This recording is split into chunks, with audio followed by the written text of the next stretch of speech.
I want to give a special shout out to all of my Facebook friends, Facebook groups, and cosmic family listening tonight. And I'm part of a couple of great groups I want to mention. That would be Angels, Ghosts, and Paranormal. And there's another group called Paranormal Corner that you might want to check out. Now, this week's topic is real-life angels and demons. So, Rosemary Ellen Guiley is one of the leading experts in the metaphysical and paranormal fields, with 60 books published on a wide range of paranormal, spiritual, and mystical topics, including 9 single-volume encyclopedias. Her work is translated into 15 languages. Her current work focuses on interdimensional contact experiences, the afterlife, and spirit communications, psychic skills, Dreamwork for well-being, spiritual growth and development, angels, past and parallel lives, problem hauntings, and investigation of unusual and paranormal activity. She has done groundbreaking research on shadow people and the Djinn. She serves on the advisory board of the Foundation for Research into Extraterrestrial Encounters, a scientific organization to educate, support, and research the field of ET contact and abductions experiences. Rosemary is a certified hypnotist and is trained in bioenergy and Joe Ray energy healing. She's a tarot reader and conducts dream work, intuition development, and past life recall sessions. Rosemary runs her own publishing company, wow, Visionary Living, and it also publishes an e-newsletter, Strange Dimensions. She lectures internationally and makes numerous media appearances, and she's a consulting editor of Fate magazine and a board director of the National Museum of Mysteries and Research, a nonprofit educational organization in Columbia, Pennsylvania. And Rosemary Guiley, welcome to the Cosmic Awakening Show. Hi there, Michelle. It's a pleasure to be with you tonight. Oh, yay. I'm so glad you're here. And I was just giving a little introduction there, and I read your bio, so all of that is taken care of. Wonderful. And so I told everybody about your extensive research in the metaphysical and paranormal fields. And so I guess the first thing that most people usually start out by talking about is your wonderful connection with angels and fairies and things like all those wonderful things as a child. And then how did that take you into where you are today? I think a lot of people who wind up being researchers and investigators and professionals in this field have early experiences that leave a profound effect on them.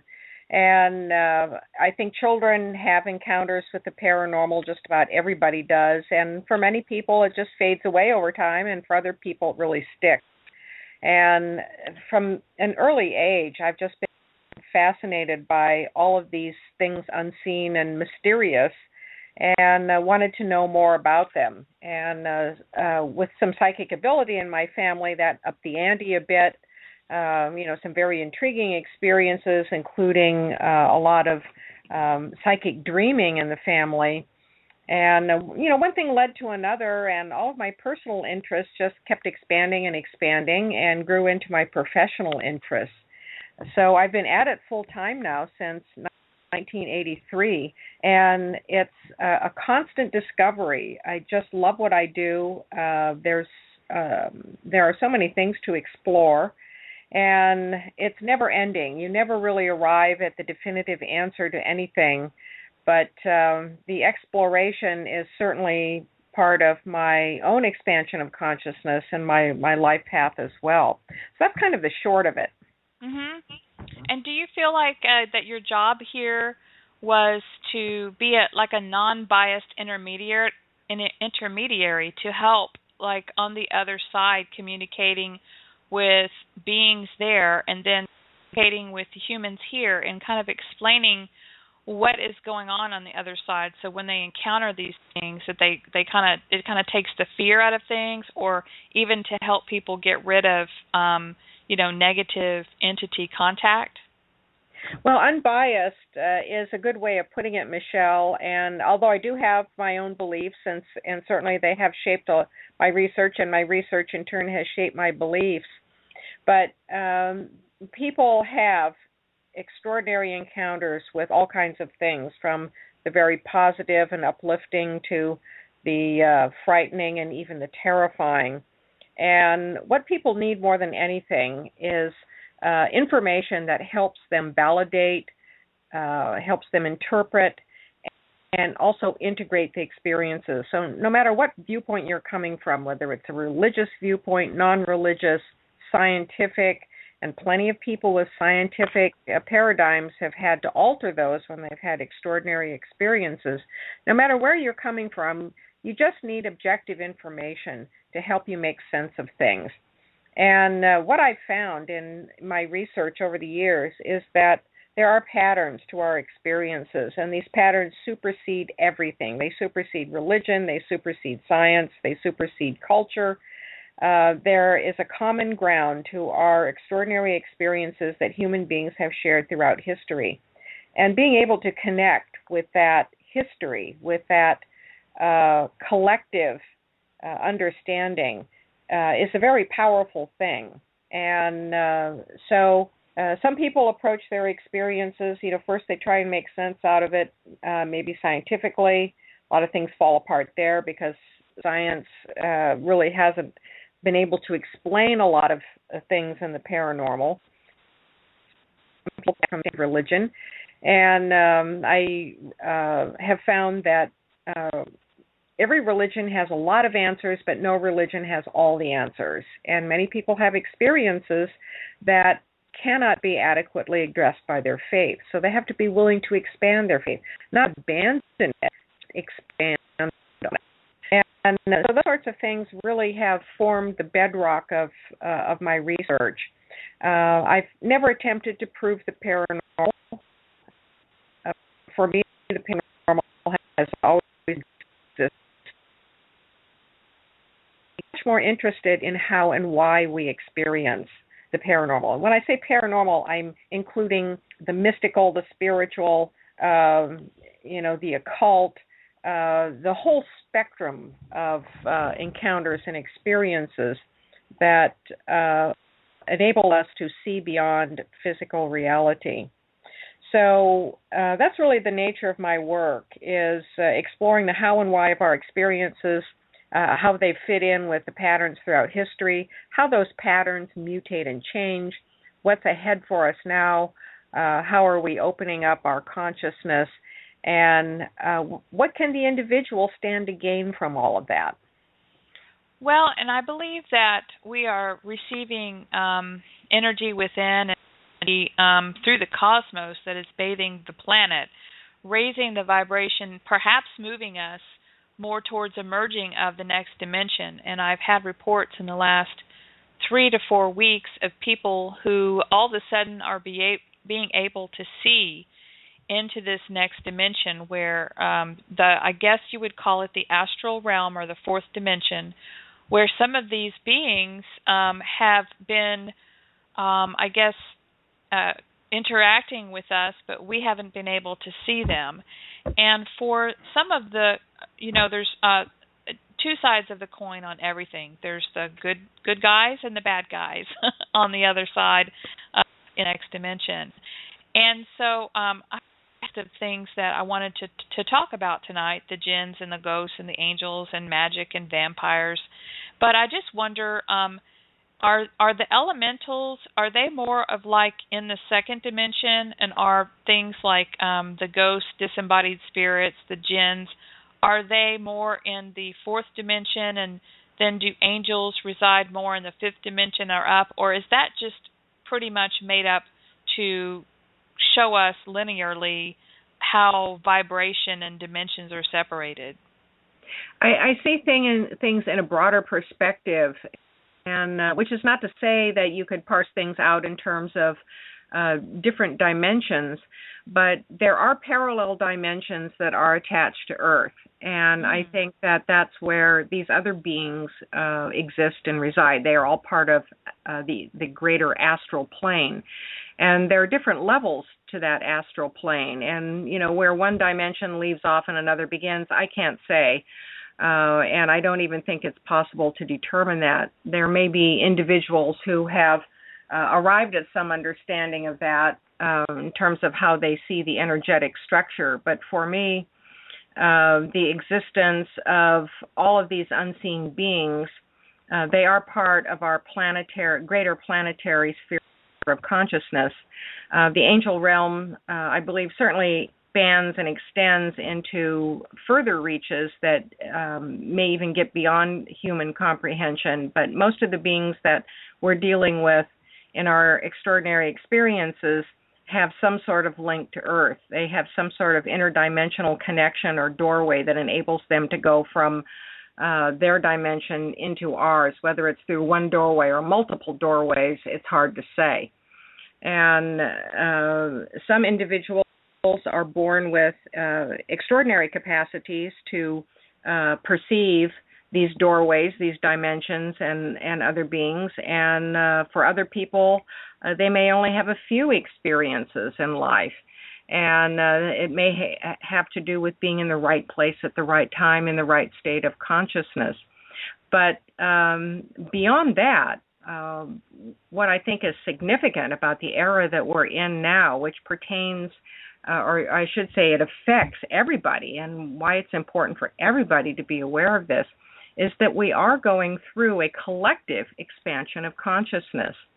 And this is something that the mystics throughout the ages, especially from the late 19th century forward, have predicted and discussed, that as consciousness evolves and it affects more and more people on a mass level, this changes the nature of consciousness and our ability to understand, experience, and encounter these other dimensional realities from many respects, not just having some sort of contact experience with a being, but having a heightened understanding of what else is beyond this three-dimensional world that we're in. And I call this the interdimensional Earth, and this is a major focus of my research right now, and I've been addressing it in a lot of lectures and workshops in the past few years. And one of the driving factors of this is the fact that we have global media now. We have the ability around the planet to react in seconds to things that happen anywhere on the planet. And this creates a collective consciousness that is different from anything that has existed throughout the entire course of human history. So it gives us a collective mind, a collective thought form, and a collective power to affect the nature of reality. And most people right now, the average human being, is really just kind of at the mercy of these flows of energy going around the planet all the time, as thoughts circulate, as news and events circulate, not just news of the day, but any sort of significant, what we would call in social media, trending concept. And so how are we going to use this power? Well, there are forces on the planet, people, organizations, and interests who understand this power, and some are in favor of having that extend and be a benevolent force for humanity as a whole, and others understand the power of it, and that it can be a force that can be manipulated for specific interests. If the individual remains asleep at the wheel on this, it's literally giving away this power, and almost in a Trojan horse fashion, that before you know you even have the power, you've lost it.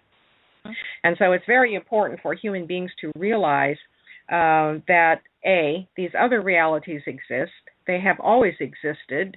We have documented eyewitness testimony throughout the ages that these other realities have existed, regardless of what science has to say about it, and that we are having increasing congress with the beings who are in these other realities, The interdimensional boundaries are getting a bit thinner in many places as a consequence of the expansion of our consciousness. We have many ways that we have opened up these doorways.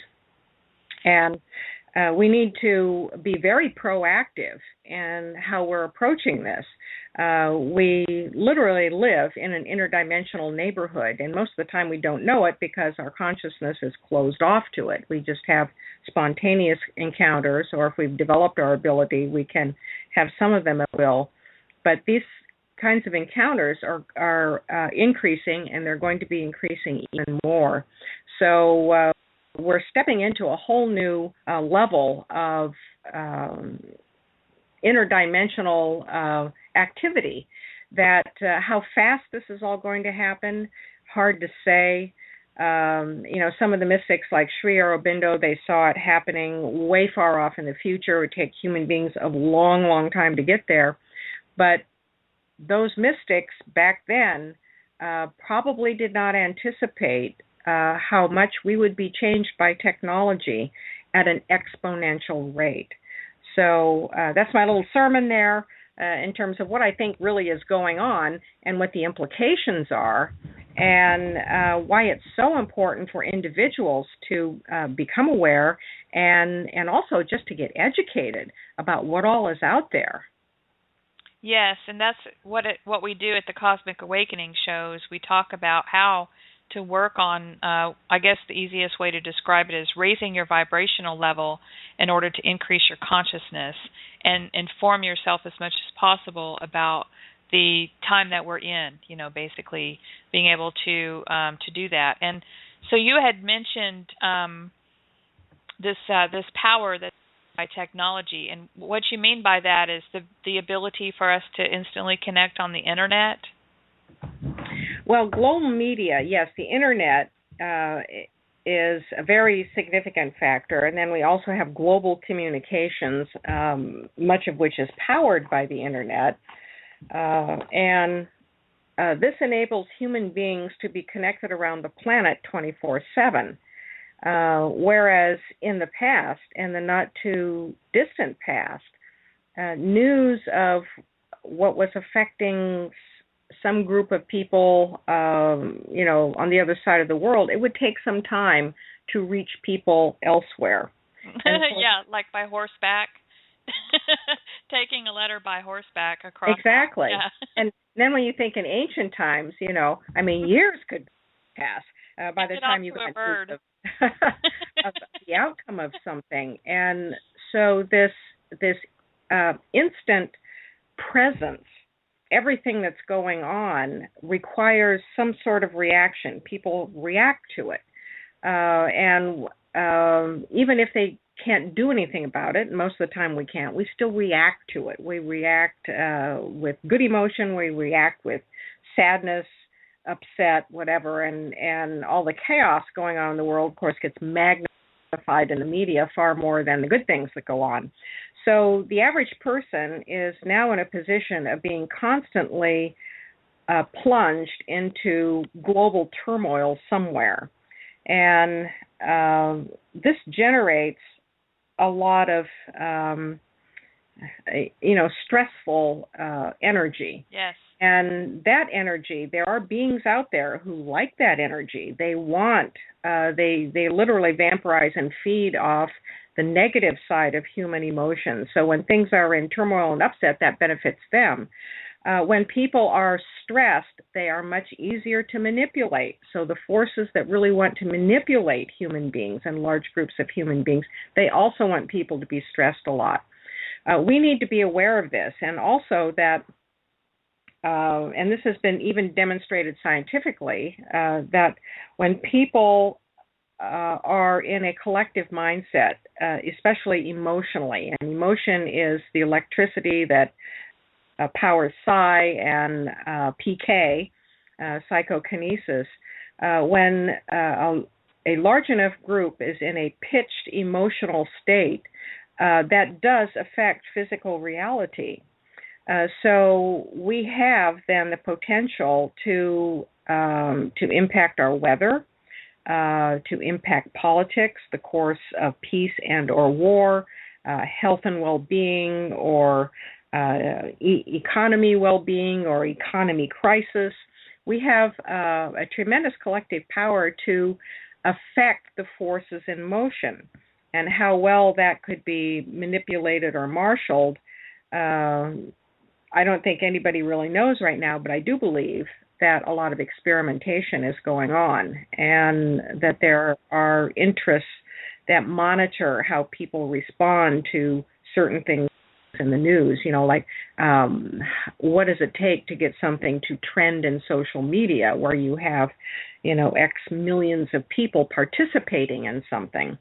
And it doesn't matter whether it's good or bad, just are they participating, because that is a collective energy that can then be swayed and manipulated. And so this really is changing the nature of the collective human consciousness. And when that changes, then our reality changes. It's consensus reality, and there is potentially a point where the collective could be manipulated to make very dramatic changes in consensus reality. So I'm uncertain as to how much of this is going to play out, what I would say, in our lifetimes, like the next half of century for most of the people out there. But things are certainly happening rapidly and at quite a pace. And there are a lot of beings who are interested in this, and some are just taking a wait-and-see attitude. Some are working very much on the negative side of things, and some are working very much on the positive side of things. Well, I do feel like it's coming to a rapid head. I mean, all of the restrictions that are being placed on us in the United States with the government and things just bearing down on us, the economy, about to come to a crashing close, things that aren't working for humanity that are dissolving. And at the same time, you have all of these people awakening, very rapidly and catching up to some who have been awake for a very long time. And, making it more of a mainstream to talk about consciousness and to talk about the paranormal and the things that are unseen, and then to talk about people who are being able to see things. What do you think is causing the abilities, the sudden abilities to be able to see other beings more? I mean, first of all, I know it would be the individual's psychic, be their clairvoyance being turned on. But I think that with a trend coming so quickly of so many people at once, there has to be something with our collective consciousness, or with the Earth's vibration, or with a number of doorways. Do you think that maybe CERN has anything to do with this, or what are your thoughts on that? There certainly has been a lot of discussion on how much CERN is influencing all of this. And then, of course, there's also been a lot of debate over the development of atomic power, that setting off the atomic bombs put rips in interdimensional space. Mm-hmm. And that could very well be a factor. Here again, also, there's an influence of the media. And if you look at people's experiences throughout time, as like I was saying a few minutes ago, there are patterns of experiences that have remained very consistent over the centuries. And so why are more of these experiences happening now? Well, of course, some of it is due to the increase in population. We have more people, so therefore more experiences. But it's very difficult to measure the actual quantitative increase. If there is, let's say hypothetically, that there's a certain percentage of the population that's going to have extraordinary encounters, is that percentage of the population actually increasing, or just because there are more people, are we hearing more about experiences? Nobody can really answer that question.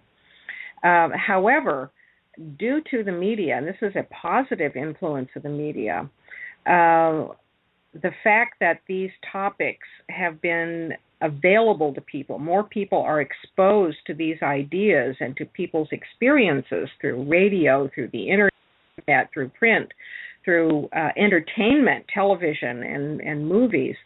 This encourages more people then to explore, and it encourages people to come forward with their experiences. Mm-hmm. And whenever people come forward with their experiences, that validates things for people who have remained silent and encourages them to come forward. So this feeds a collective, a whole new collective consciousness, which is oriented toward being receptive to open doorways. And so people have gone looking for those doorways through their spiritual practice, through meditation, through journeying, through paranormal investigation, many different ways of looking for things. And I think we have more people out there looking. Mm-hmm.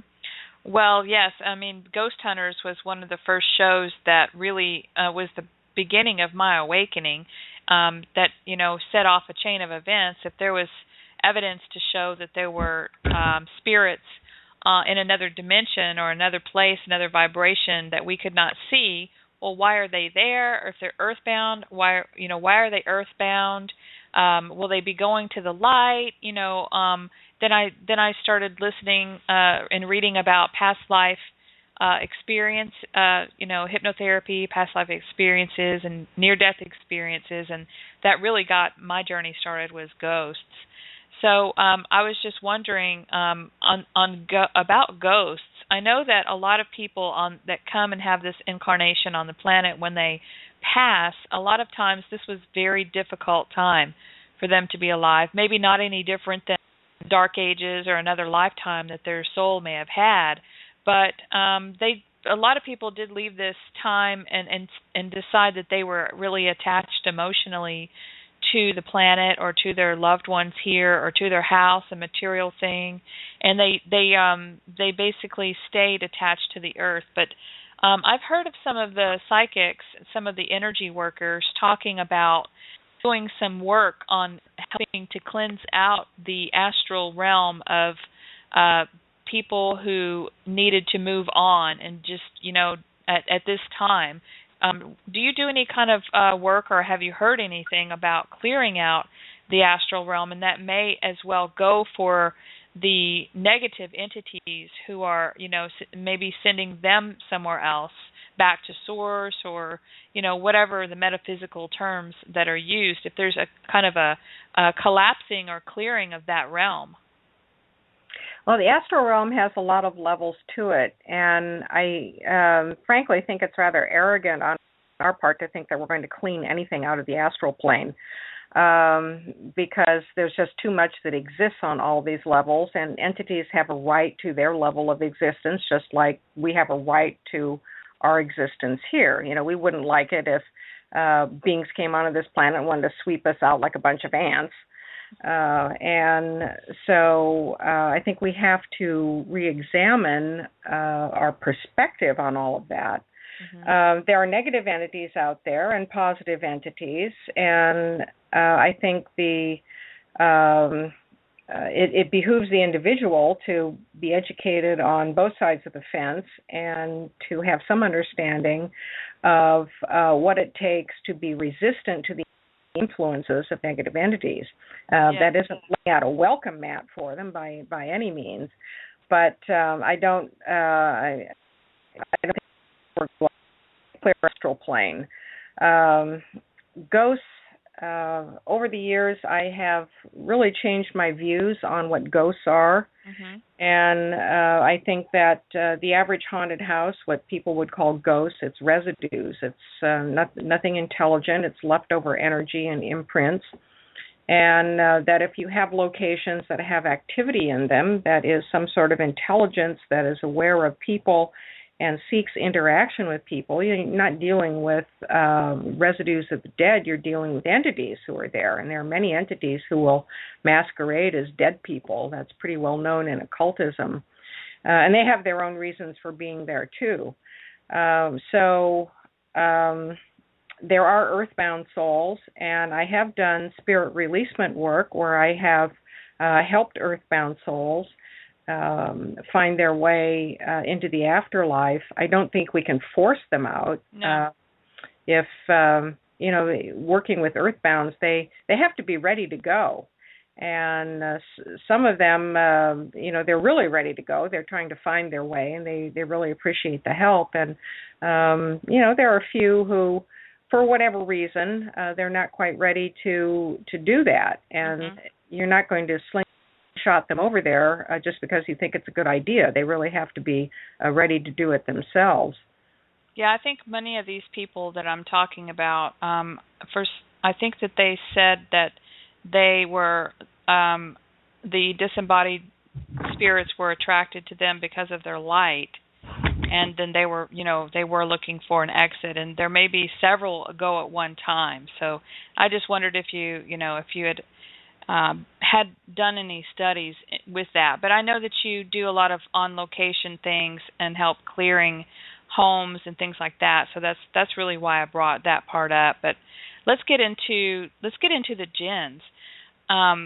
I posted an article of yours from your website, from your Djinn website, called Various Types of Djinn. And so for the listeners, you can go to howtoexitthematrix.com and find out more about the different types of Djinns.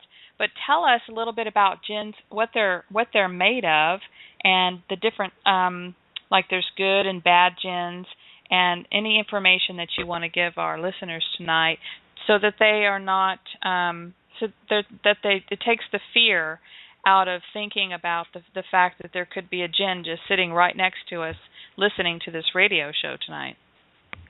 Well, Djinn share the planet with us, like a lot of other beings, and they're a lot like human beings. They have varying dispositions and temperaments, good, bad, and neutral. Ugly. Yeah.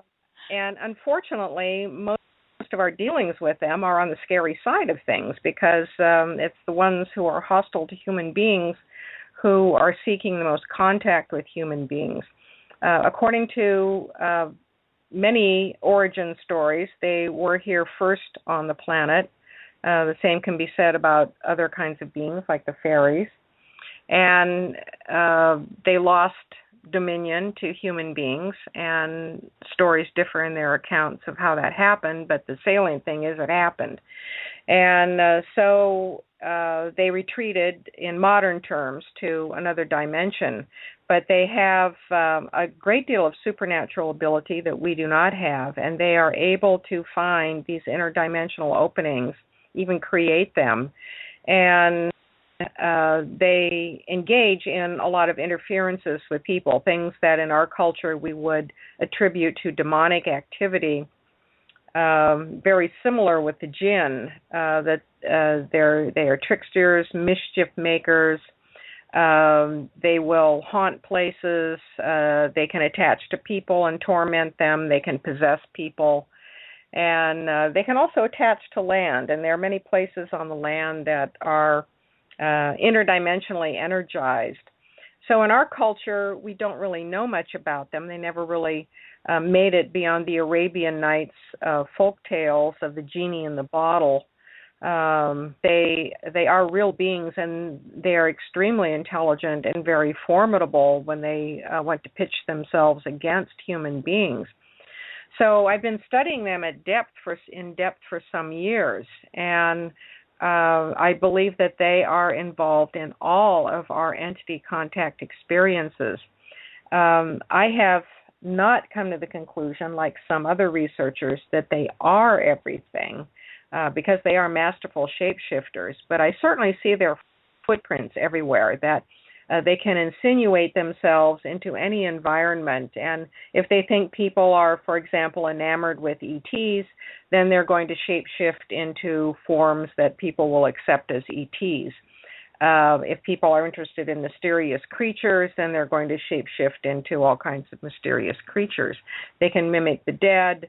They can act like ghosts and poltergeists. They can do quite a variety of things. And they have a variety of agendas. They're not all of one mind any more than human beings are. And some of them would like to really harm and even destroy human beings, and Others are just kind of looking for something that they can get off humans. They can make use of our life force, for example. And so scaring us works to their advantage because that gives off energy that they can use. And they've been around, since the get-go. And I think that they are becoming more active. Well, I know they don't want humans to spiritually ascend in consciousness. I don't know if that's because they want, they get off on terrorizing us, or they want to steal our energy, or if they just want to keep us here, for joy, for their kicks, whatever. But how do you protect yourself? I think a lot of people out there are thinking, wow, well, at least we've uncovered what some of the problems are, with when we have somebody who's acting in a psychopathic behavior or erratic manner. They may be influenced by a jinn, or we may have, the tricksters that do things. They seem to have the ability to manipulate our reality to make things. Well, they can make our keys disappear or different things. It's amazing how they know how to do that. But how do we protect ourselves from, or basically keep ourselves, or basically say, can we say no? Can we tell them to leave our energy field? How does that work? Protection, I think, is a matter of, the best protection is established as a matter of daily spiritual practice. If you have healthy boundaries, if your aura is in good shape, if you have a strong spiritual foundation, and it doesn't matter what it is, if you have a lot of self-determination and will, and strong boundaries about yourself, about your ability to not give your power away, then you're going to be just naturally resistant to any entity that wants to manipulate you, as well as human beings. And a lot of people who wind up having problems have very thin boundaries. They have a hard time keeping supernatural influences out. They might give away their power too easily. They might have had a host of other issues going on in their lives that make them a bit vulnerable. But the bottom line is that for people who have wound up being severely pestered, and that includes the ET abductees, the final solution doesn't come from some outside exorcist doing the job for you to get rid of entities. It comes from finding something within yourself about your own sovereignty and boundaries that establishes a line in the sand that other entities have no right to cross. And some of them are quite powerful. I think many human beings can be severely tested by them. But we all have the ability to set our boundaries through sense of self. This is your sovereignty, your inviolate right to free will and self-determination that no other being has a right to violate and cross. And yet human beings give those things away on a daily basis. We give them away to other people. We give them away to supernatural influences. And so the best defense is being healthy, whole, and having a strong sense of who you are and what you're about in the world and what you're going to do with yourself. Now, we are all part of a collective, and there are forces in motion established by the collective that individuals can't bend. A single individual just can't bend a great mass of collective will. But you can certainly establish your boundaries within the sphere of, collective reality. And this is where a lot of people are running into trouble. Huge emotional upsets can make people vulnerable, illness, certainly falling into the path of, what religion calls the vices and the sins, greed and manipulation and hunger for power, deceit.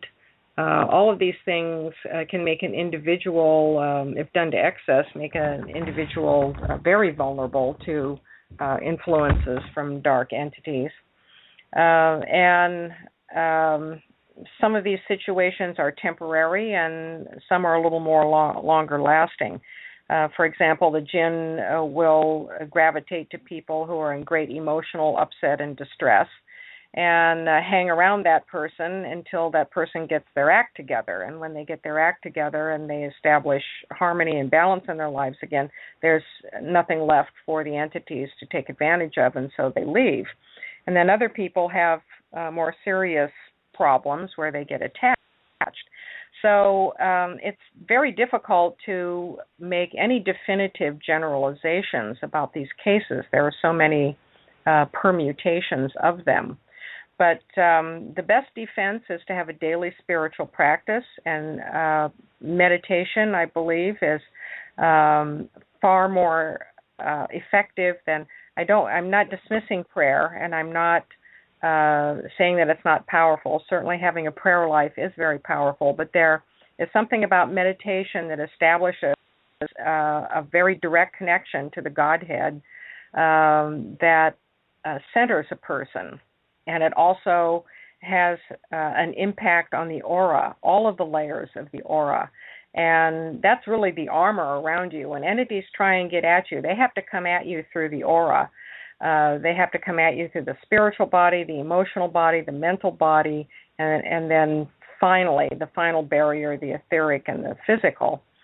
And so if you have armored yourself spiritually, emotionally, and mentally, with sound conditioning, then that's going to be very hard for negative entities to have any significant dent on. That's a beautiful answer. Thank you. And I was wondering, on some people, they may have a family curse that was put on them, a Djinn, and so how, you would use the same kind of spiritual practice for that to remove that family curse, or is there anything else that you need to take into consideration? Well, family curses get into much more complicated territory. And yes, some of them can be multi-generational. And it's really not the Djinn that puts the curse on. The Djinn can be sent. Someone else can put a curse on a family and send the Djinn or other kinds of entities against a family. If somebody enters into any kind of deal with supernatural forces, and a lot of times people don't know what they're dealing with, but they'll send a prayer out. They'll want power for something, or they want money. And I get things like this every week. I'll get emails from people. I need money real fast. Tell me how to. I've heard the Djinn will deliver money. So tell me how I can contact a Djinn because I need money. This is a deal. This is deal making with supernatural entities. Whether or not it works for you or not, you've made an attempt. You've established a link with some kind of deal-making entity. And so if somebody in your ancestral past made some kind of bargain, even unwittingly, for that kind of help, and their end of the bargain was not fulfilled, this is not a one-way street. It's never a one-way street of goodies. That's another thing. People seem to think that the spirit world is just sitting around waiting to shower candy and kisses on us and ask for nothing in return. These entities, they're deal makers. They're businessmen in a sense. It's I'll do something for you, and then your payment will be whatever. So failure to fulfill a pact of that sort can result in a multi-generational curse. Because then the entities will say, well, okay, your family owes me. Your family owes us. And if we don't get it out of you, we'll get it out of your descendants. So if there are generational curses going on, it's very important to pinpoint the origin of that. And regardless of what's going on a negative level with entity interference, you must pinpoint the origin, because this stuff never starts up for no reason whatsoever. There is always a cause. And sometimes that can take a while to determine. It may even require some sessions of past life regressions and exploration to ascertain the origin of a problem, and then what it will take to fix it. Okay, well, and we've talked about Djinns that are made from fire, or that kind of etheric energy. And so let's get a little lighter here. Let's talk about angels. And so does everyone have an angel assigned to them at birth, or more than one angel? And let's get into the differences between the light angels, the ones that have our best interests in mind, and the fallen angels, and why they fell, and what tell us a little bit about why there are negative angels. I do believe that everyone has multiple angels around them, and some of these angels are there present from birth, and in fact may even go with us from lifetime to lifetime. I've believed in reincarnation for most of my life, and so it makes sense to me that entities, both positive and negative, can follow you from lifetime to lifetime. Mm-hmm. Some of my earliest experiences when I was a kid were with angels, and so I've always believed in them. They were always present to me, and these are other beings that I have studied in great depth over the years. They're very complex beings. And even in ancient lore, not all of them were very friendly to us, that there were hostile ones. Well, we have the concept of the fallen angels who then become demons. But I'm talking about angels who are in the celestial spheres who just don't automatically like people. And this goes way back to ancient times, that not all angels were kindly disposed toward human beings. And there are many stories about how they have acted to prevent people from accessing the cosmic secrets, the higher levels of consciousness. But the angels that we seem to interact with the most are helpful and willing to help us overcome our problems, spiritual counsel, strengthen our connection to the Godhead. They don't pull our chestnuts out of the fire for us, but they can help us find the resources to get those chestnuts out of the fire. And I think it is very, very important to have a spiritual connection with these helping beings, whether you want to call them angels or spiritual guides and teachers. The label almost doesn't matter. These are high-level, high-vibration beings who participate in the workings of the cosmos, in the dissemination of the unconditional love and light from the Godhead, the source of all being. And they really help us find the best parts of ourselves. When we look at angels like Michael, one of the most popular angels of all time in humanity, the Archangel Michael. Michael represents strength, justice, the balance between right and wrong, discernment. These are all qualities that every human being carries. And angels are mirrors to us. They mirror these divine potentials, the things that we can become. And they can help us bring out all of those qualities in ourselves. They are, I believe, more active than ever now because everything's heated up on all fronts with human development and consciousness, and the engagements of all kinds of beings who are interested in having some sort of participation in this not just for us, but sometimes for their own interests as well. And so angels are more active than ever, and we need to strengthen our relationship to them. I think that angels come and go in our lives as our needs change. There are angels that stay with us throughout our lives who have intimate knowledge of us as a soul, making it through many incarnations.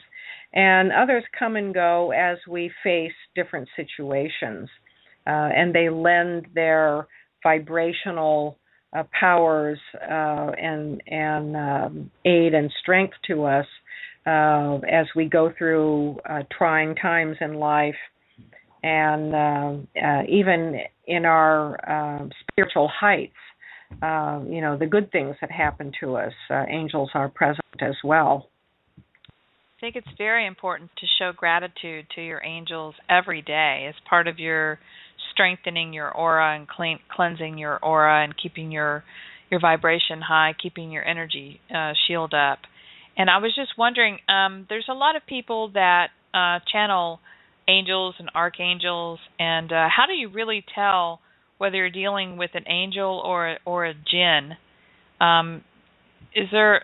The Djinn may be very crafty and they have a lot of patience, and they could carry on a conversation for a year or two until they bring that little bit of disinformation to steer you down the wrong road when you really become dependent upon them for information. How can you really tell the difference? Sometimes it gets very hard, and unfortunately we don't have any hard and fast rules that can tell us just right off the bat.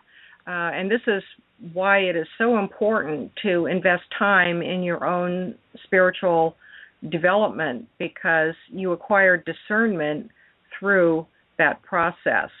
All of these beings have very subtle energy signatures, and the more you are experienced in your spiritual consciousness, the better able you are to perceive these nuances.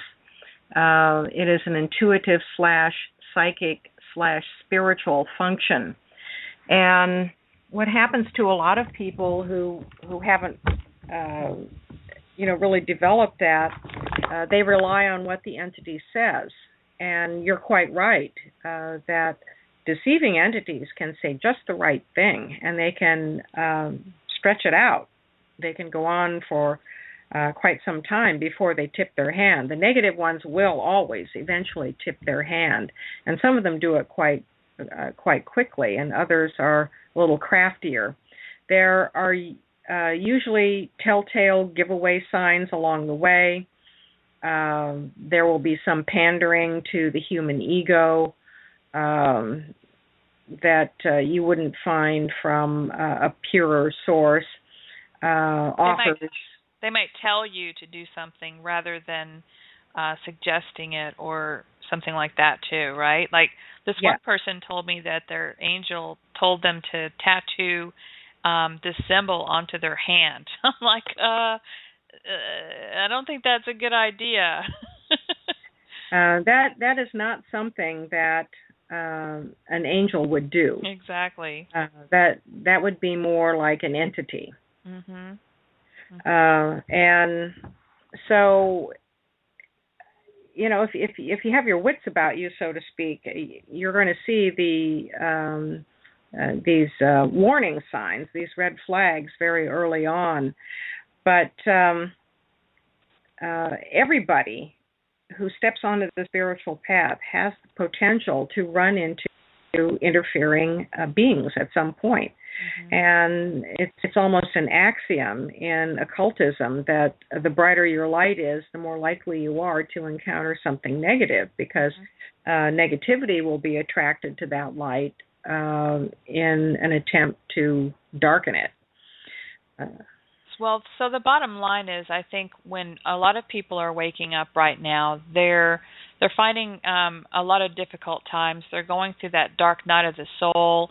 They're clearing out a lot of emotional energy out of their aura. They're having things come in their lives that are that are showing them where this energy is stuck, and they tend to want to gravitate towards relying on, help from angels to clear themselves more than wanting to face themselves and really do the work themselves. And so that's one thing that we can do, is just make sure that we're standing in our own sovereign power, and we're really trying to do this on our own, and not giving our power away, asking the angels to make miracles happen for us. But on the other hand, we can ask for their assistance, and as we grow more responsible for our own thoughts and actions, and become more angelic and angel-like ourselves, then we tend to get more help, and we see the doorways opening up for us, and see things falling more into line. Is that kind of how you see that? I would agree with that. And, it's a natural human inclination to, you get into a jam, or you hit a really rough patch in life, and everybody wants a quick fix. Mm-hmm. There are a lot of situations that actually took a long time to come into being, and there really aren't any quick fixes. And so looking for supernatural or spiritual help that's going to deliver instant results is unrealistic. Asking for trouble. It's asking for trouble. The wrong kind of entity is going to answer. And, now there is such a thing as a miracle. And we do see, in Eastern philosophy, miracles are part of the natural order. And in Western thought, miracles are something that God visits on us if we're worthy. And I really rather like the Eastern way of looking at it, because miracles are part of the natural order. It's how you attune your consciousness to the cosmic forces, to the flow of unconditional love and light, and the forces that are moving around you. And when you are in attunement with things, you are in a much better position to experience what we would call a miracle. But miracles do result in instantaneous change in many cases. The problem is that people spend years and years getting themselves into difficult situations, and then they want an immediate miraculous turnaround, and those are not always going to happen. But spiritual help is always available to us to make a turnaround. I think there is always the potential for something really dramatic to happen. We can't shut off certainly can't shut off hope. We can't shut off possibilities. We have to be open to potential, but we also have to do the work. And I think that's one of the reasons why we're here as human beings in these bodies, that there are lessons to be learned about doing the work and not having other entities, beings, or forces do the work for you. Mm-hmm. And spending time with yourself. No matter if you are just washing the dishes and you're just in a calm centered, how you do a repetition type task, even vacuuming, that's kind of loud, but or spending time in nature and allowing Mother Earth and the elementals to work with you to help you to get centered and grounded and balanced. That right there tunes you into the perfection of the matrix around you, the organic matrix, where you can manifest miracles and you can be in tune, and it's kind of like magic. And magic is one of the next things I wanted to talk about. There seems to be black magic spell all over our reality, including language and the sigils and symbols used in all of the big corporations, like the oil field symbols, the oil companies, the gas companies, the banking companies, McDonald's. I mean, there's just everything around us is a challenge to us right now, and how can we best counteract? I mean, I know it's really hard to watch everything that comes out of your mouth, and we can't really change our language right now. But how is it best to counteract this black magic spelling that we have going on by perhaps manifesting magic in a different way to counteract that? Does that make sense? It does, Michelle, and it is a real big challenge for all of us. And we are surrounded by so many influences on a daily basis that act on our consciousness without us being actively aware of that. It's very subliminal, very subtle, and this is how we are conditioned. So being aware of that level of conditioning going on can add to our resistance to it. Becoming aware of what things mean and what things symbolize, we can then allow those influences into our sphere, or we can push them away. And probably turning the TV off would be a good start. There's a lot of subliminal programming in the television. There certainly is, and over the years I've watched less and less TV. I've gone to fewer and fewer films because of what I see as these subtle programming influences. There's a great deal that comes to us through the music industry, through lyrics, and even through the sound itself. This has been a real important thing for me for many years, is the impact of sound on our physical, mental, emotional, and spiritual health.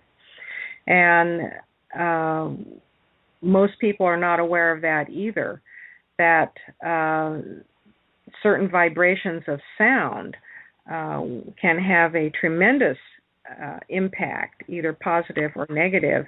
And it is my personal opinion that a great deal of what passes for pop music today is very negative, very destructive, and very harmful on all levels. Yes, I agree. Very much so. And, it brings in the next topic of vampires, and that would include energy vampires, and there's legends of vampires. And I was just wondering if the vampires were there really blood vampires? There are all kinds of vampires, and what we think of as vampires today is only a shadow of a resemblance to what our ancestors considered to be vampires. And in the broadest sense, a vampire is a being that takes the life force. And that could be a living human, a dead person who's earthbound and returned to attack the living. It could be a non-human entity. It could involve the taking of blood. It could involve the taking of energy, luck, health, and wealth, all of those things, because it's all life force energy and expressions of life force.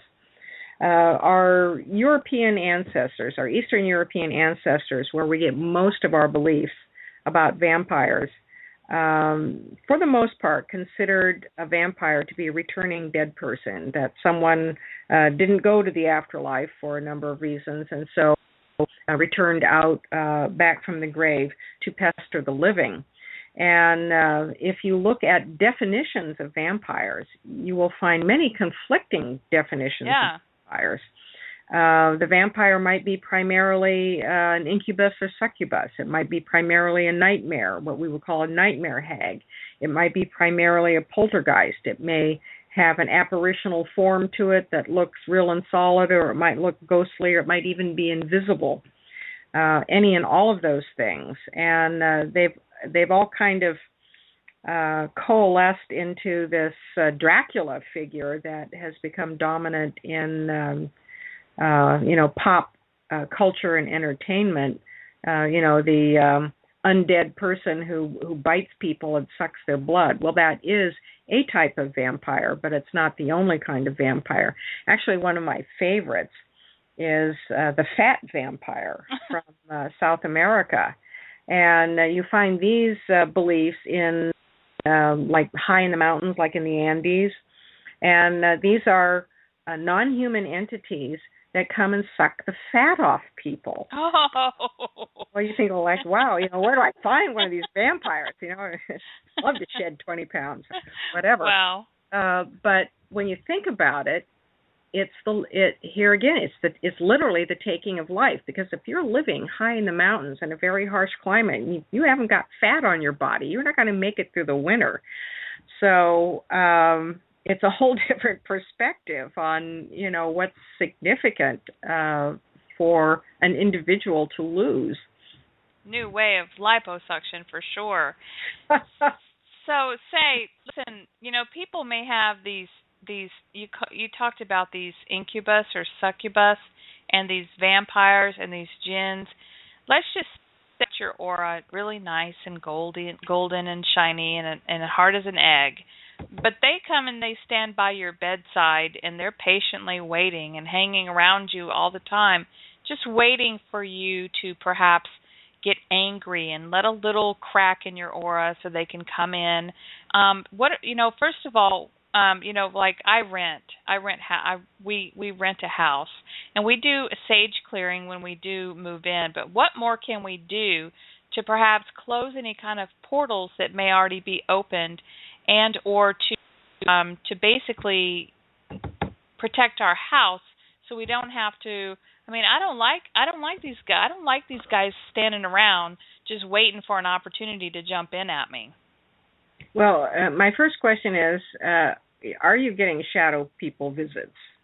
At the last house that we had our dog was really going crazy, showing us different things that were happening. So I know there was beings in that house. We did sage a lot, and there was at one point there was a sulfur smell in the bedroom several times when I was having my radio shows in there. So I know that there was something in that house. We have since moved, and the dog is very calm now, and we did sage this house. We just moved in a couple of weeks ago. So what else? I mean, I know would putting salt in the corners be a good thing to do? Well, there are quite a few topical remedies that can discourage things. Sometimes they don't keep things out. In fact, there's really nothing that in and of itself is guaranteed to keep things away. No, but some people bring them with them, actually. Yeah, it doesn't. So many of these entities are locked to place that they don't follow people around. Okay. There has to be some energetic link for them to be able to do that. And I've had many cases where people have stayed in a location and been very pestered while they've been there, and then they go to another location, and the beings do not follow them because they're really energized by the place, and then whoever comes into the place. But here's some topical remedies. And salt, yes, that certainly is good. Salt gets a little messy. Iron is an ancient remedy that our ancestors into the dim and distant past used to keep negative forces at bay. And a lot of these entities will use electromagnetic energy. And I think that's why in certain locations where there might be a lot of natural earth energy, they can use that in these portal areas. If you disrupt energy fields, you may disrupt their ability to manifest and stay in a place. Iron has its own magnetic field, of course. So sometimes, our ancestors, to keep the fairies away, they took iron scissors and tools, put them under beds, under pillows. They hung them over the head of a bed, like up on the wall. Iron spikes pounded into the earth at the four corners of the house or placed on windowsills. That can help. Black crystals and stones that absorb negative energy, that very helpful as well. Yeah, that's a really good one. Okay, well, I kind of lost my train of thought there. Okay, so we did the vampires, and yeah. So I was just wondering about the portals, though. Have you heard of that new pink Ouija board that came out for little girls? Yes, that came out some years ago, and I don't think it's on the market anymore. Oh, that's good. Um, there were so many people who objected to that, but I'm going to defend the Ouija board. Yes, please. About that. It's a neutral tool. It's just like any other tool. You pick it up and use it, and good things can happen or bad things can happen. Do you need to know what you're doing, though? I mean, for little girls, that's probably not a good thing. I don't think it's good for children to play around in the occult in any way, because they're not only are they not mature mentally or psychologically, just their brain, literally their brain hasn't matured, and they don't have the awareness, of course, that an adult has. So I don't think it's good to encourage children. So from that respect, but I don't think you should hand a child a dowsing pendulum either and tell them to, go talk to spirits. But the Ouija board is a tool, and it's been unfairly demonized. I acknowledge that there have been tons of bad experiences with the Ouija board, and I've interviewed many, many people. A lot of them are in my book, Ouija Gone Wild. But it is also more available. I mean, if people are going to go out and look for thrills with the spirit world, the Ouija board is all over the place. It's easy to get. They don't have to know anything special. They don't have to train anything. They're not going to go out and spend $1,000 on a ghost box. They're going to go out and spend $20 on a Ouija board. And so the way it's used has invited a lot of negative experiences. And then, of course, you've got Hollywood jumping on this bandwagon, turning it into, welcome mat to Satan. And that further fixes it in the minds of people that the Ouija board is dangerous and even evil. And I have interviewed so many people who literally freak out if you bring a Ouija board into the room. And if you ask them why, it's like, well, they know it's evil. Why do they know it's evil? Well, they don't really know. They just know. In other words, they've had no experience with the Ouija board. They've had nothing concrete other than this vague idea from Hollywood that the Ouija board is evil. And that's just plain ignorance. And unfortunately, now, does it actually open a portal, though? Of course it does. Okay. Any tool does. Okay. A ghost box will open a portal. Okay. You sit down with a dowsing rod, a pair of dowsing rods, you're opening a portal. You automatic write, you're opening a portal. So anytime we engage with the spirit world and ask for contact, we are opening a portal. And some of those portals don't work very well or at all, and some of them work amazingly well, to the point where they're difficult to close. And I think a lot of that has to do with the wild card of human consciousness. We all have different inborn psychic antenna that's able to make these connections, and that's a real wild card in any environment. So how do you close a portal? Well, any time that I have done spirit communication and contact work, I do it mentally, of course. Okay. You can do it mentally. You can say it out loud that the door is now shut, and you thank the entities for their time and their contact and whatever. If it's a negative entity, I don't thank them for anything. I just tell them to go away and shut the door. Okay. That does happen. And then if I've been doing a lot of really intense work, and it doesn't matter whether it's negative or positive, but your chakras are always coming open when you're doing this kind of, because you're projecting your consciousness into these astral realms to bridge places where you connect with these entities. And so your chakras are coming open to do this work. And so I think it's very important to pull the shutters on the chakras. And that's exactly what I do, is I mentally, it's like I'm closing blinds, and I pull the shutters down over the chakras. I also pull down mental shutters. And I especially do this after I've been doing heavy casework involving intense, rather negative entities, or I've been doing a lot of work in, highly haunted and active areas, because a lot of these entities will latch onto your thoughts, and that's how they keep the foot in the doorway. And so when I am done with heavy duty spirit work, I close my mental door as well. And I don't want to think about it, talk about it, dwell on it. I want to do something else. And so I do something that's very distracting and relaxing. Like if I've been out on a late night investigation, I'll go back to my hotel room or my home and watch something very distracting on TV. Yes, just take your mind off of things. Just take your mind off it. Now, as a writer and investigator and researcher, I have to talk about these things and think about them and dwell on them. But the time to do that for me is after I've had some energetic distance from it. And I think that is, it has certainly been very effective for me. Have I had problems? Sure, I've had problems. You can't be in this line of work, especially dealing with negative cases where stuff doesn't affect you from time to time.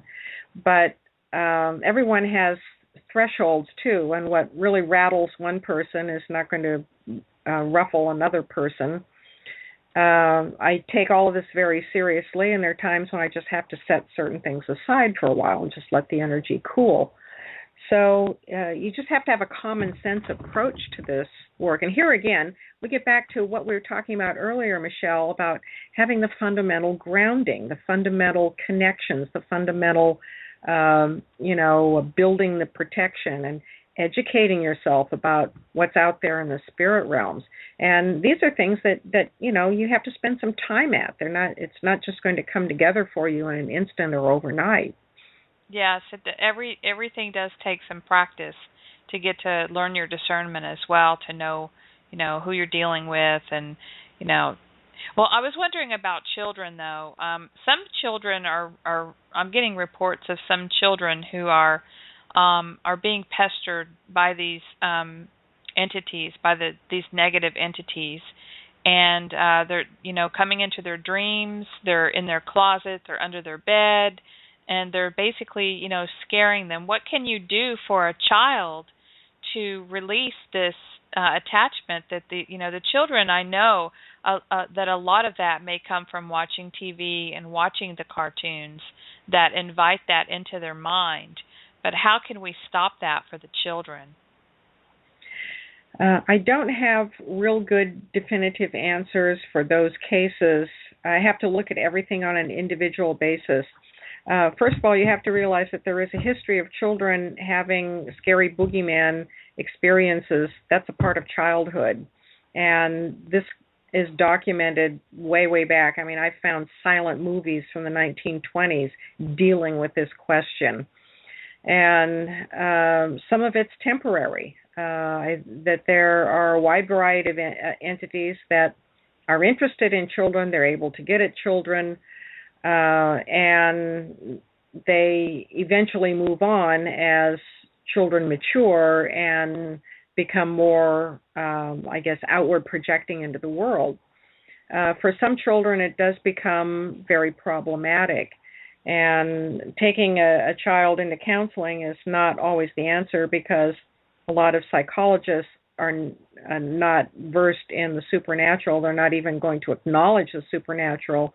It's going to be an inner experience that they're going to be focused on rather than external influences.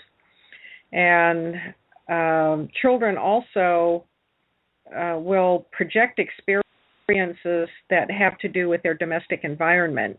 And so if there's a lot of domestic unhappiness in a household, this can manifest in children in these externalized experiences with dark figures. So where do you draw the line? These are not neat little pie charts where you can take a slice out and say, well, this is a shadow person and this is psychological upset, because things are just going to kind of blur together. And I would say to a parent that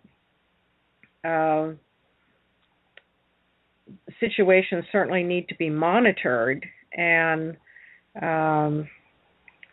I don't get involved myself in a lot of children cases because I don't have the I'm not a clinical person. I do not have the clinical training to deal with children. You're dealing with minors here, and it's touchy.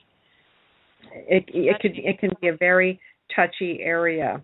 But almost every child is going to have some kind of nightmare, boogeyman kind of experience, the boogeyman in the closet, under the bed, and it may go away after a while. So it support, depends. I guess, talking to the child, telling the child that you believe them, and trying to take the fear away, just with love and support, I guess. Unless there's some really extreme cases, where would somebody find, what would they look under, in the internet to find a professional to help a very pestered child?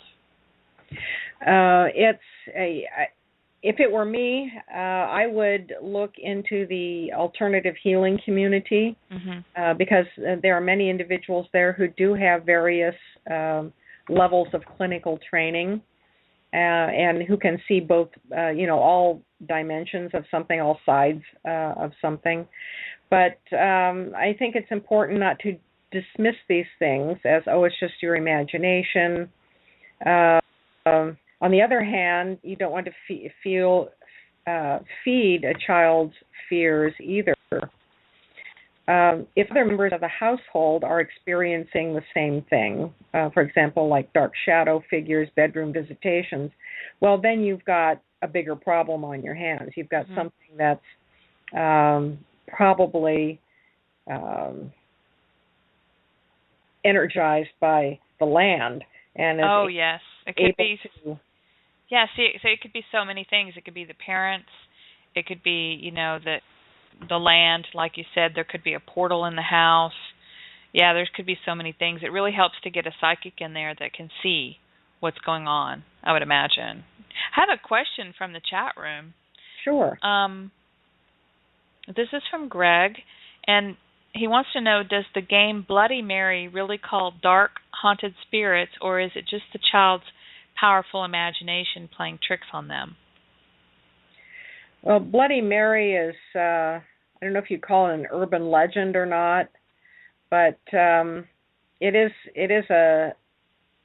I would call it a childhood game.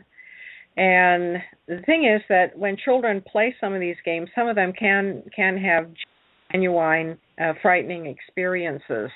And I think we have to recognize the potential for mischievous entities to take advantage of certain opportunities. I call them, a lot of opportunistic entities out there. I call them drive-by demons. They're just, looking for opportunities to come and pester people. But playing Bloody Mary in and of itself isn't going to call in dark entities. But that doesn't mean that someone, if they have the right psychic sensitivity, the right attunement, the right door opening between them and the astral planes, could something take advantage of that opportunity and manifest? We can't rule that out either. Thank you for that. And I honor that we have a certain time schedule that we were keeping to. I didn't get to talk about divination and your Black Mirror scrying. Do you have a few minutes to explain the work that you're doing with that? Sure, Michelle. I've been interested in black mirrors for many, many years. It's low tech. That is, it's not a gizmo that requires a battery or electricity, but it's high tech in terms of its power and ability. The shiny black surface has been used for thousands and thousands of years to be a bridge or an interface to the realm of the gods, through time, and to the dead and to other beings. And so I teach black mirror scrying, and my interest in it started as what I would call an occult tool. Started in the 1980s. I started experimenting with black mirrors, but when I met Dr. Raymond Moody in the 1990s, and he had written a book called Reunions, and he was using the black mirror for contacting the dead, expressly for grief counseling and closure. And I went to Dr. Moody's home in Alabama and went through his own process, and then I took some training from him as well. And over the course of time, became more and more convinced that the black mirror has many useful purposes. It's a powerful tool for developing psychic ability. It's a very good interface for contacting the dead, for astral journeying, looking into the future. You can look at past lives. You can visit the Akashic records. I've had ETs come through. Amazing things with black mirror.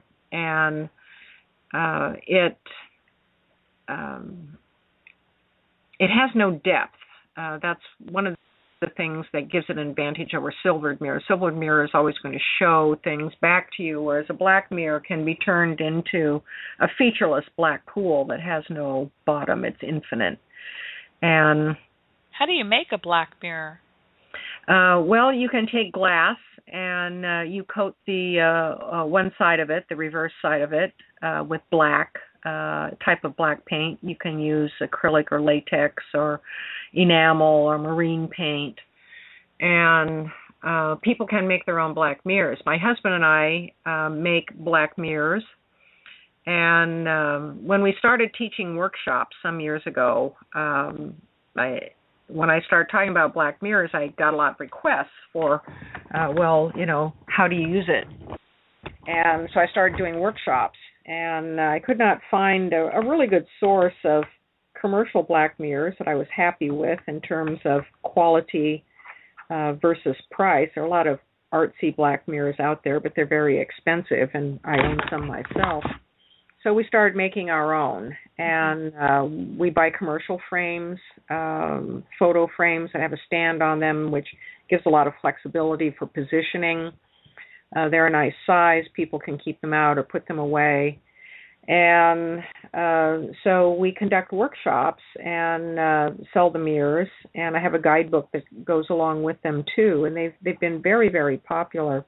I've had many reports from people who've taken my workshops about how the astral realms have opened up for them, their psychic ability has improved, or they had a significant closure with someone who had died. Really amazing things.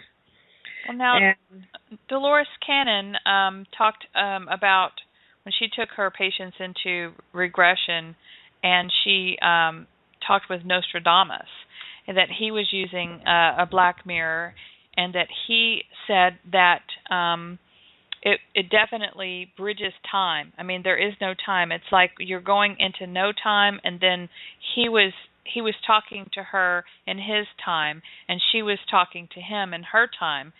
So that's really cool if you could go back and contact other beings, other people who are still alive in their time that are using this method. Where could somebody find information on your which one of your websites on how to use a black mirror to scry? I don't have anything on my website. I do have on my website and also on Amazon, you can find my guidebook called The Art of Black Mirror Scrying. It's also available on iTunes, Nook, and Kobo in ebook format. It's on Amazon in hard print and ebook. And it's, or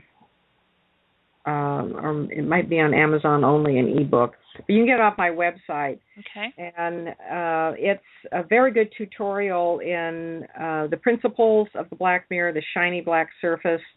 Nostradamus used a bowl. They're different. Oh, okay.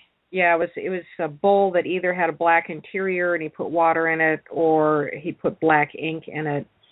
But the shiny black surface has been the scrying tool throughout the ages, much more so than a silvered surface.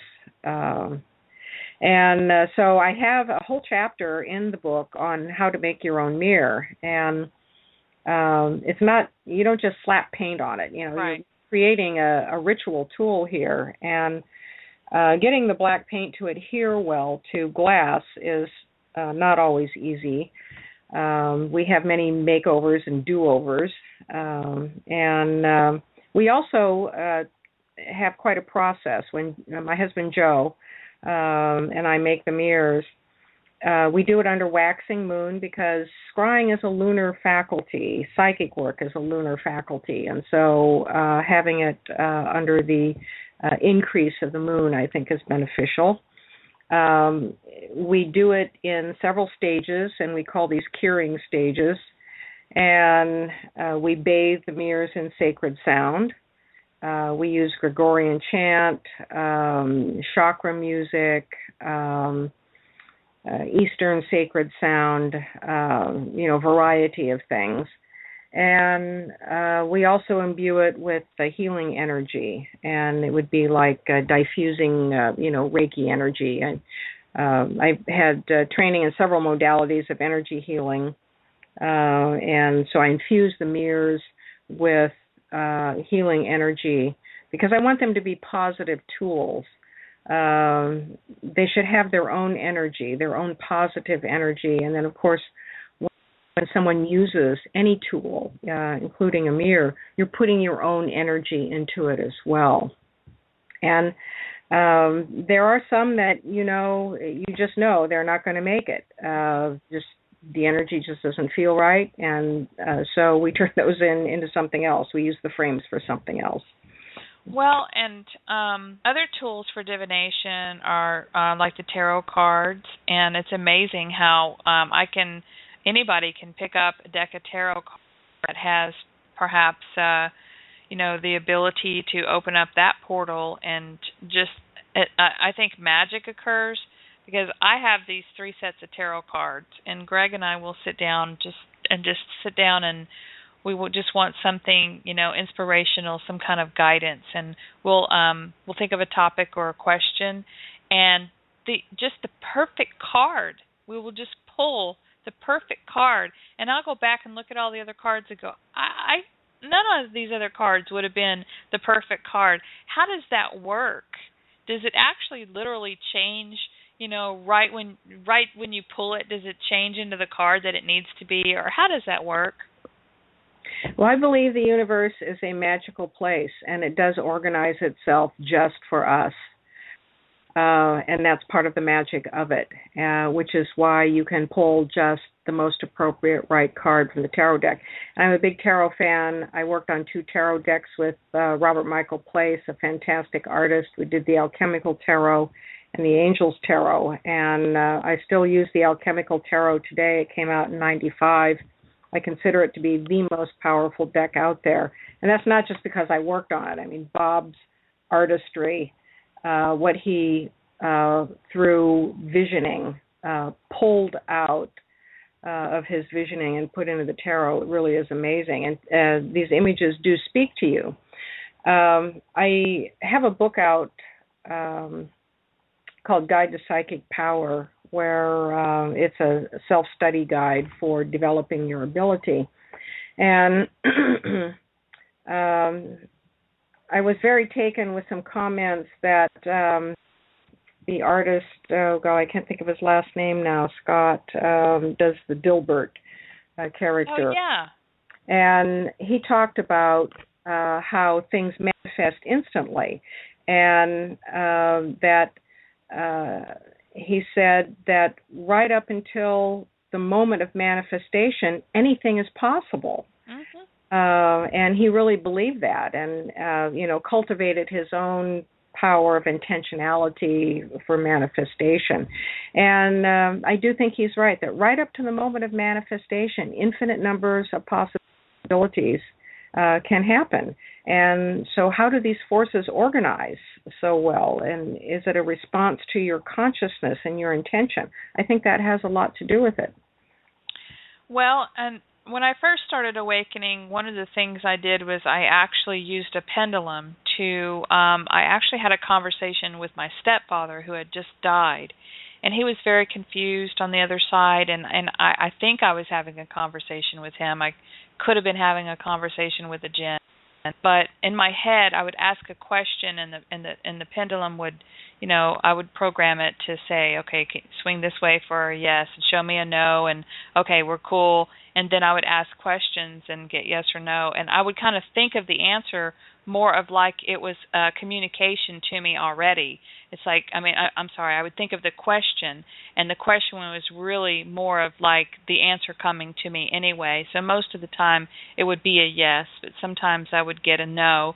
And what started happening with my pendulum work over the years, I know you have to learn how to ask just questions, and you have to be very specific, but my pendulum would get very unreliable, and I considered myself as being learning of how to center myself and ground myself, and being in a very good place when I would sit down with my pendulum to ask questions. A lot of the times they were of the future, or what would be in my highest and best interest as far as taking an action, but I saw my pendulum started giving some really unreliable answers.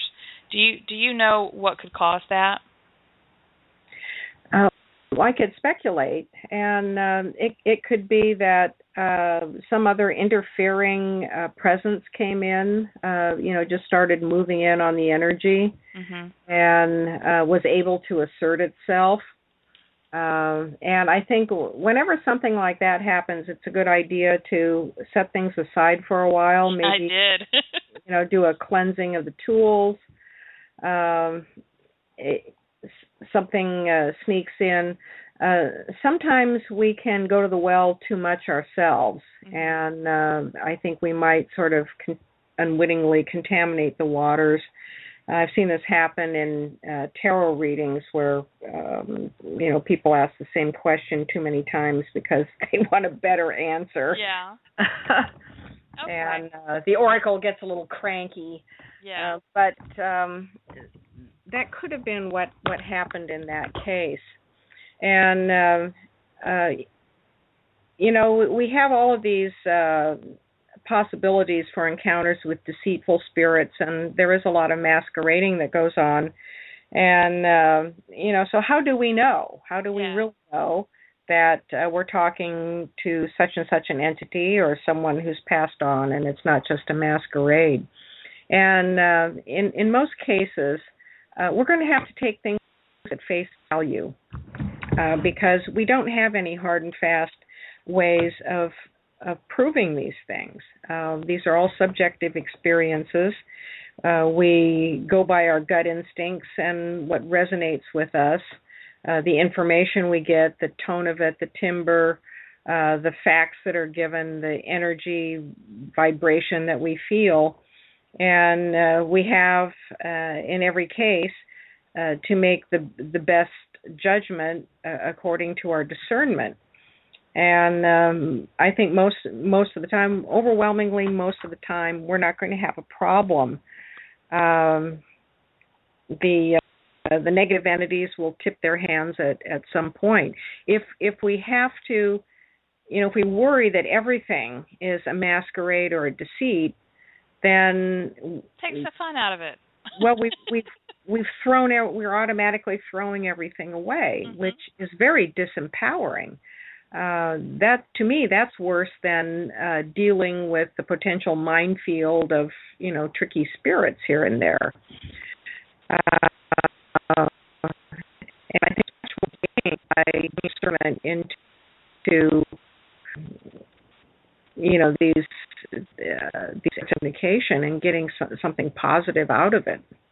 Okay.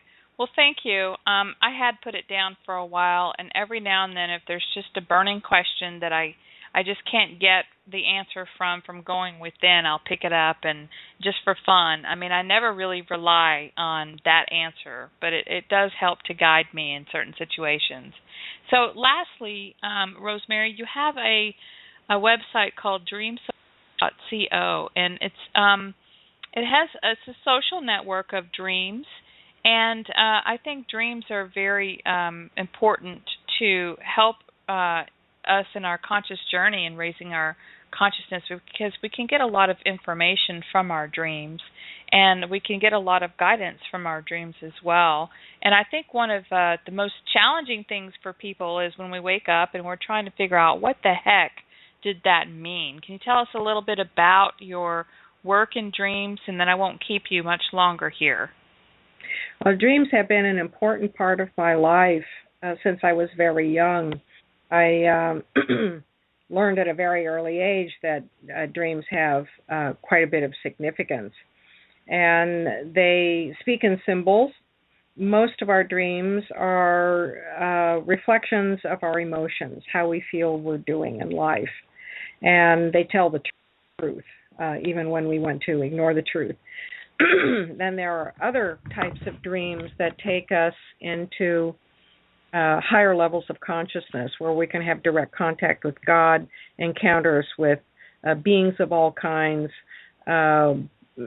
be it the font of the waters of creativity, receive healing in dreams, heal ourselves. All kinds of things are made possible by dreams. And so I've kept dream journals for all of my life, and I've been very involved in a lot of dream activities. Dreamsocial.co is a wonderful website. It's an interactive website. It's not my website, but I work on the website as a dream oracle. Okay. And, someone who is available to help people understand their dreams. So you can go on dreamsocial.co and keep your dream journal either by writing or by voice. You can post dreams and ask people for their ideas and thoughts about what it means. You can help other people interpret their dreams.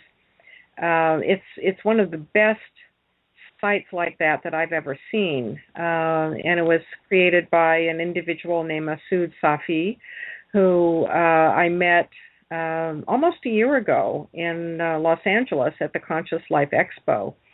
And he is a native of Afghanistan and came over to this country. He escaped the fighting there and came over to this country, and he was very aided and guided by his dreams, and that was one of the reasons why he wanted to create this site. So I love participating in it, and I've written, 7 or 8 books on dreams now.